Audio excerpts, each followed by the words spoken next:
Clutch moment para sa mga last-minute buyers ng school supplies. Sa isang mall sa Maynila, dagsa pa rin ang mga mamimili isang araw bago ang balik eskwela.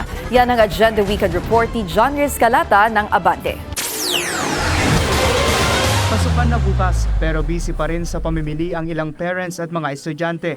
Sa isang mall sa Maynila, dagsa pa rin ang mga mamimili sa National Bookstore. Ayon sa mga magulang, pasok naman sa kanilang budget ang presyo ng school supplies. Okay naman, so far. Yung mga nakikita naman ng mga prices, okay naman. Kaya lang yung iba medyo tumaas. Pero okay lang, kasi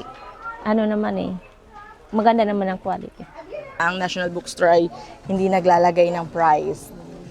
So, hindi ko siya masabi kung okay ba siya or hindi. Pero syempre, as National Bookstore, trusted na po kasi ng mga Pilipino. Sa nasabing bookstore, pasok ang lahat ng kanilang produkto sa price range na itinakda ng Department of Trade and Industry. Kabilang ang 13 hanggang 52 pesos para sa presyo ng kada notebook, 12 hanggang 27 pesos naman sa kada lapis at ballpen depende sa klase, at 114 pesos sa mga pangkulay depende sa klase at dami nito. Tampok din sa NBS ang mystery box na naglalaman ng 600 peso worth of school and office supplies na mabibili lamang sa halagang 299 pesos.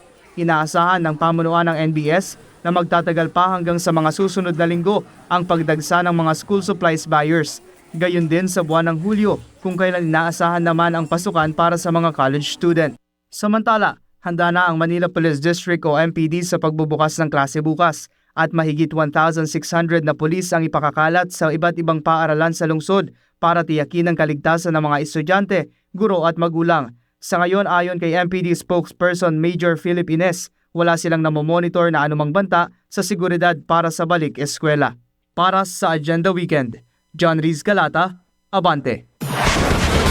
Naka-heightened alert ang Philippine Coast Guard bilang bahagi ng Oplan Biyaheng Ayos Balik Eskwela 2026. Sa datos ng PCG, umabot na sa mahigit 18,000 outbound passengers at mahigit 16,000 inbound passengers ang na-monitor hanggang kaninang umaga.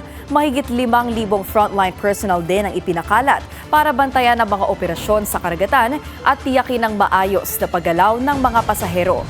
Paalala ng PCG sa publiko, agahan ang biyahe at makipagtulungan sa mga otoridad para sa aberya-free na biyahe ngayong balik eskwela.